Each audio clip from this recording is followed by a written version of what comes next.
नमस्कार मित्रों, मैं हूं आलोक तिवारी और आप देख रहे हैं लीगल एंड लॉजिकल विजन। आज हम चर्चा करने जा रहे हैं सोने की, यानी गोल्ड की। इस समय भारत में आम आदमी हैरान और परेशान है। पूछता फिर रहा है कि सोना इतना महंगा क्यों होता जा रहा है, चांदी इतनी महंगी क्यों हो गई है।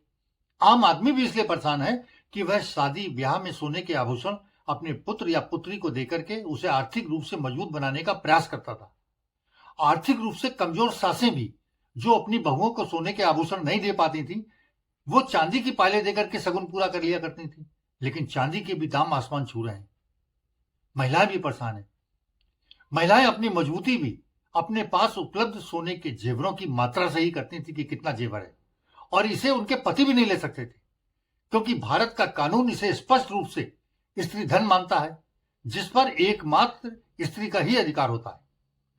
लेकिन सोने की आसमान छूती कीमतों ने आम आदमी के शादी विवाह के उत्सवों की रौनक को ही खत्म नहीं कर दिया, बल्कि भारत के परंपरागत स्वर्णकारों की जीविका को ही खतरे में डाल दिया है।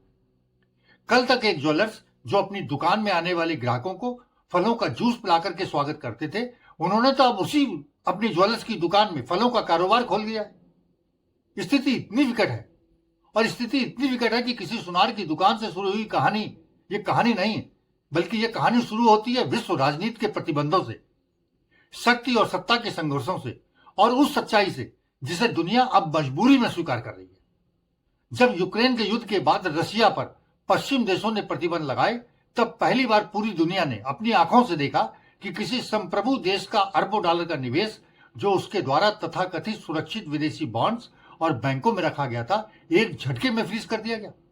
जी हां मित्रों, यूक्रेन युद्ध के बाद रूस के लगभग 300 बिलियन अर्थात लगभग 30,000 करोड़ रुपए के विदेशी रिजर्व, जो मुख्यतः यूएस, यूरोपियन यूनियन और एलाइड देशों में रखे गए थे, फ्रीज कर लिए गए। इसमें सरकारी बॉन्ड्स, बैंक डिपॉजिट और अन्य वित्तीय एसेट्स भी शामिल थे।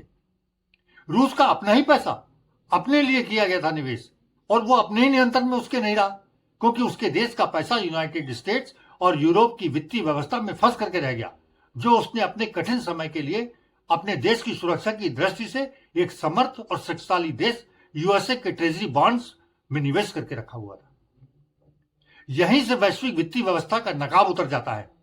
दुनिया ने भी यह समझ लिया कि विदेशी बॉन्ड्स, ट्रेजरी बिल्स और डॉलर डिपॉजिट असल में संपत्ति नहीं है, बल्कि दूसरे देशों की कृपा पर ही टिकी हुई देनदारियां हैं। रूस के साथ जो हुआ, उसने यह साबित कर दिया कि संकट के समय ना अंतरराष्ट्रीय कानून काम आता है, ना नैतिकता काम आती है, और ना ही निवेश सुरक्षा के बड़े बड़े दावे काम आते हैं।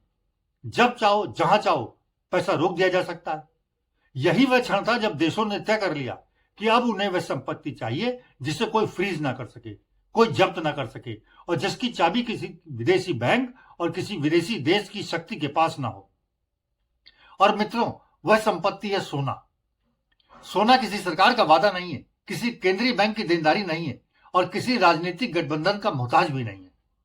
रूस ने यह कड़वा सबक भुगत करके सीखा है, और उसके बाद चीन, भारत और कई अन्य देशों ने चुपचाप वही रास्ता अपनाना चालू कर दिया है। और यही कारण है कि आज दुनिया के केंद्रीय बैंक रिकॉर्ड स्तर पर सोना, गोल्ड खरीद रहे हैं। जब देश सोना खरीदते हैं तो वे निवेश नहीं कर रहे होते, वे भविष्य के प्रतिबंधों से अपने लिए बीमा खरीद रहे होते हैं, अपने देश को सुरक्षित कर रहे होते हैं। भारत की स्थिति को इसी संदर्भ में देखा जाना चाहिए। भारत ने अमेरिका में किए गए अपने कुल निवेश में से 20% लगभग अभी निकाल लिया है पिछले वर्ष, और सोने में निवेश कर रहा है। आज भारत के पास लगभग 820 टन से अधिक सोना सुरक्षित भंडार के रूप में मौजूद है, और यह सोने का भंडार निरंतर बढ़ रहा है। यह कोई संयोग नहीं है मित्रों। भारत यह समझ चुका है कि अगर कल को डॉलर आधारित व्यवस्था डगमगाती है, अगर किसी भी तरह का आर्थिक दबाव या प्रतिबंध लगाया जाता है, तो केवल वही देश सुरक्षित रहेगा जिसके पास वास्तविक भौतिक संपत्ति होगी, अर्थात सोना या सोने जैसी महत्वपूर्ण कोई धातु। अर्थशास्त्री भी स्पष्ट कहते हैं कि जिस देश के पास जितना ज्यादा सोना होता है, उस देश की मुद्रा का मूल्य उतना ही मजबूत माना जाता है। और जब भारत जैसे बड़े देश सोना जमा करते हैं, तो उसका असर सीधे वैश्विक मांग और कीमतों पर पड़ता है। और यही कारण है कि अंतर्राष्ट्रीय बाजार में सोना उछल रहा है, और उसी का बोझ भारत का आम नागरिक उठा रहा है। वहीं चांदी आज केवल आभूषण या बर्तन तक सीमित नहीं रह गई है, बल्कि इसका बड़े पैमाने पर उपयोग सोलर पैनल बनाने में, इलेक्ट्रिक वाहनों की बैटरियां बनाने में, इलेक्ट्रॉनिक्स में, सेमीकंडक्टर में, 5G उपकरणों और मेडिकल टेक्नोलॉजी में किया जा रहा है। और इन्हीं सभी हाईटेक और ग्रीन एनर्जी क्षेत्रों में चांदी की मांग तेजी से बढ़ भी रही है। लेकिन इसकी खनन आपूर्ति सीमित है और मांग ज्यादा, इसलिए चांदी की कीमतें भी लगातार ऊपर जा रही हैं और आगे भी यही स्थिति बने रहने की संभावना भी है। लेकिन यहीं पर एक खतरनाक विरोधाभास पैदा होता है। जिस सोने को भारत अपनी राष्ट्रीय सुरक्षा के लिए जमा कर रहा है, उसी सोने का व्यापार भारत के छोटे जौहरियों, पारंपरिक सुनारों और कारीगरों के लिए लगभग मुश्किल और अपराध ऐसा बन गया है। जीएसटी अनुपालन, हॉलमार्किंग की जटिलता और बैंकिंग सीमाओं ने छोटे व्यापारियों को या तो बंद होने पर मजबूर कर दिया है या बड़े कारपोरेट ब्रांड्स का मोहताज बना दिया है। जीएसटी और जटिलता से सरकार का राजस्व नहीं बढ़ता, बल्कि सिस्टम से सोना ही बाहर चला जाता है। सवाल यह है कि क्या भारत की आर्थिक संप्रभुता केवल वाल्ट में रखे सोने से ही आएगी या उन लाखों हाथों से भी आएगी जो पीढ़ियों से सोने को गढ़ते आए हैं, सोने के गहने बनाते हुए आए हैं। उन छोटे छोटे कारीगरों का क्या होगा जो इसे अपने हुनर और कौशल से एक कुटीर उद्योग की तरह चला रहे थे। गांव के आदमी तक इन सुनारों की पहुंच थी। अगर सच में इस वैश्विक बदलाव को समझ रही है तो उसे गोल्ड नीति को केवल टैक्स के चश्मे से देखना बंद करना होगा।